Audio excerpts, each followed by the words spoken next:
How the hell does Rayman pee? Rayman, baby! This limbless little goober has won the hearts of many fans of platformers, and many are still fans of the series to this day, even while Ubisoft currently ignore him and prefer to focus on open world slot. Though ironically, that's not working out for them because they're bringing him back. My history with Rayman isn't very big. I remember being more of a Rabbids fan as a kid, which is super ironic considering where they originated from.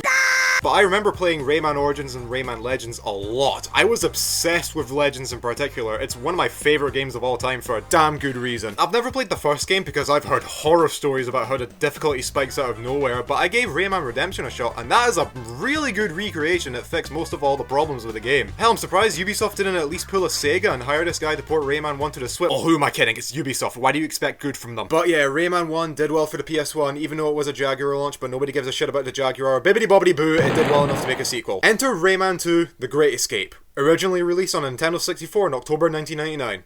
And then for a while it was on most consoles like a disease. This is a very interesting sequel to talk about, not just because of its sudden transition from 2D to 3D or the number of ports it has, but because the tone of the first game was all dreamy, happy, whimsical and shit, and right off the bat Rayman 2 opens with water.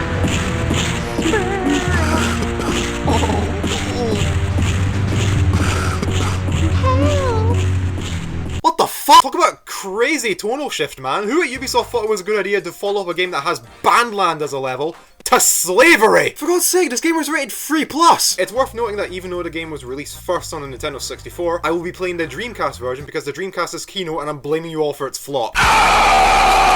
The game begins with a dark and ominous opening. Rayman has been captured by the robot pirates and thrown into a cell on Admiral Razorbeard's ship after the destruction of the world core strips him of his powers. At first, Rayman feels like giving up, but his best friend Globox comes in clutch, as Lee the Fairy gave him a silver lump so he can give it to Rayman, which restores a bit of his powers and helps them escape the prison. I hope the escape lives up to the title. They manage to escape from Razorbeard's ship by sliding down a hatch. They managed to escape from Razorbeard's ship by sliding down a hat. They managed to escape from Razorbeard's ship by sliding.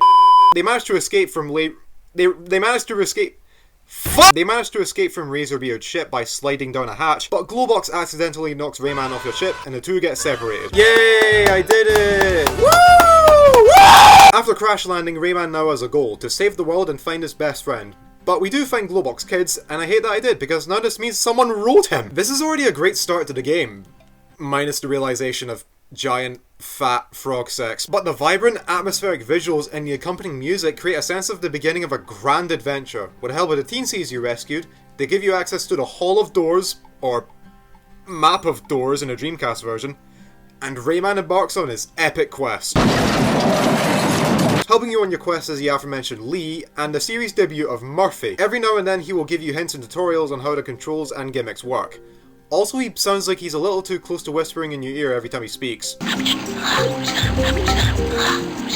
I wonder what he's saying.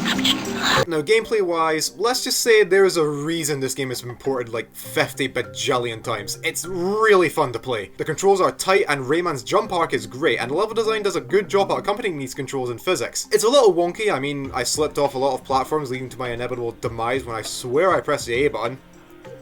Here's a montage for anyone curious.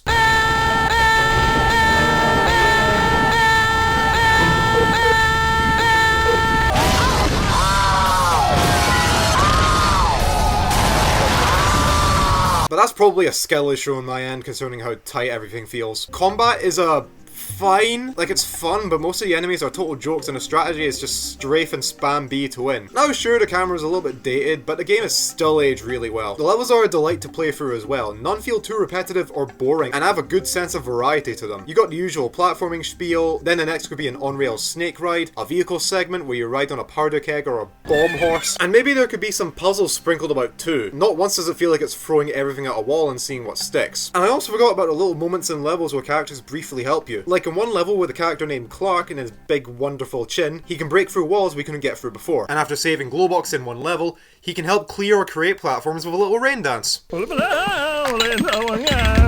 Or by pissing off about 15 countries. Visually, for Nintendo 64 standards, this game is pretty damn gorgeous. It's not as bright and colourful as the first Rayman game or the ones that come after, but I love how this game looks. Everything is dark, swampy, murky, gloomy, and they all match the context of the story well. And Rayman visually stands out among all these levels, almost as if he is the ray of light shining through the darkness. And if that's what the devs wanted to convey, then, well, that's just f***ing amazing. Now yeah, the game's 23 years old, so of course it aged a bit, but since this was originally a Nintendo 64 game, is it safe to say that visually, this game has aged better than Banjo-Kazooie and Mario 64?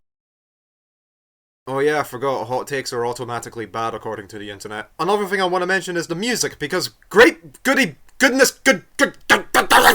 it's one of the best platforming soundtracks of all time. Notice how I didn't say my favourite this time, I'm spitting facts now, bitch! It's so catchy, atmospheric, funky, and like the visuals, they match the levels amazingly. In a way it feels cinematic compared to the happy tracks in Rayman 1. You don't believe me? You want some examples? No? You don't? Tough shit!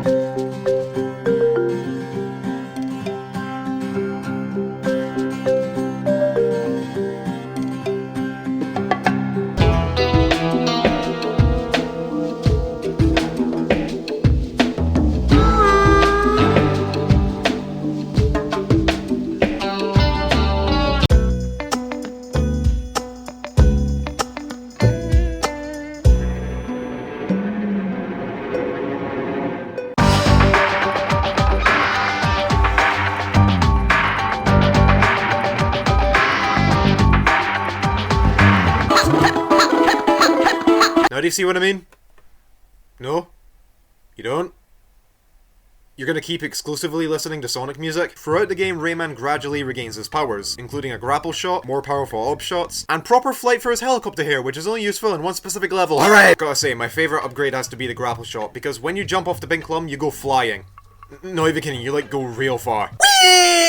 There's even bosses in this game, and honestly, they aren't bad, but like most of the enemies in the game, they are so weak. They go down way too easily, and the strats to take them down are too straightforward and simple. Hell, one's not even a boss! You just stand on its head and it walks you to the next area in the temple.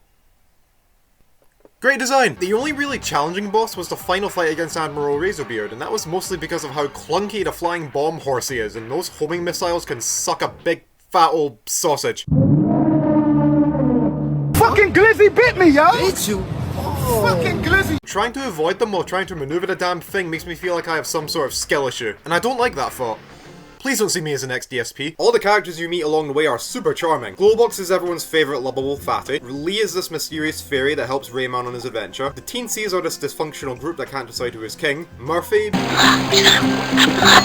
sounds like he wants to traffic me. Clark is perfect. I love Clark. If you don't love Clark, then get out of my sight. Holocaust looks really different. Look, my childhood only consisted of Rayman Legends, okay? Don't expect me to know everything about the series. And Razorbeard is probably the biggest bastard in Rayman history. Look, if the slave number is anything to go by, you should know that despite his size, this motherfucker and his army is not to be messed with. Well, unless Rayman is around, he can easily turn these guys into scrap. Oh yeah, speaking of Glowbox, remember when I joked around that he had sex? Well, the game flat out confirms it, because in a level where you help bring his kids back to his wife, you see they had more than 10 children. Glowbox is a f***ing animal, bro! But yeah, overall, Rayman 2, while having a few jank moments and just being really easy with little challenge, has aged really, really well. It's a great 3D platformer with tons of ideas that don't wear out their welcome and keeps the player engaged in their playthrough. The visuals are some of my favourite in a 3D platformer, the gameplay is tight as hell, it's just pure unbridled fun that I wish Ubisoft would go back to one day and...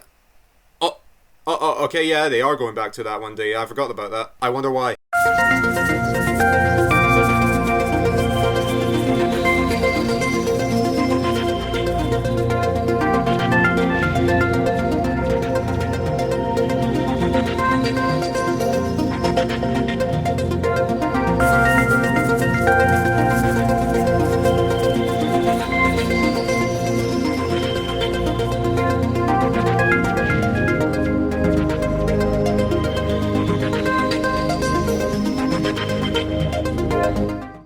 Don't do the crime if you can't do the time. Hey, get back here, boy!